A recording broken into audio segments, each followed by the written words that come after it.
भैयाच्या भरोशावर धंदा करायचा असेल तर करू नका. तुम्ही 6 जनावर घेऊन जर तुम्ही घरची माणसं काम करणार असाल सुरुवातीचं 4-5 महिने 8 महिने ठीक आहे. संख्या वाढवल्यानंतर कामगाराचा आधार घ्या आणि तुम्ही दूध विका, पनीर, खवा, बासुंदी अशामध्ये उतरा.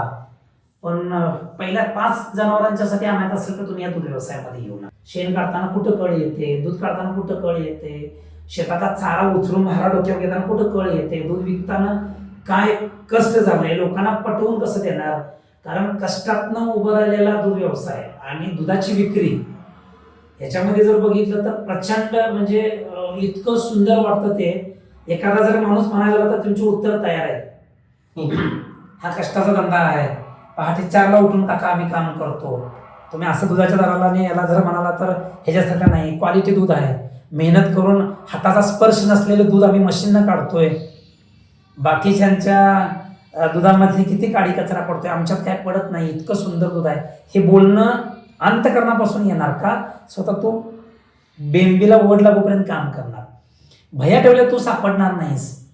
तू पुढे होणार निम्मा गावाचा आणि बाबा बसणार तिथं अडकून आणि भैया नाटकं चालू करणार, चप्पल दे, मोबाईलचं पैसे दे, मी गावाला जाणार आहे, ॲडव्हान्स मार, गाडी दे, बाजाराला चालू, ही नाटकं चालू होणार आणि तो 2 लिटर दूध खाणार, 17-18 हजार लिटर दूध करणार. 6 महिन्यात तुमचा पोटा कसं पडणार.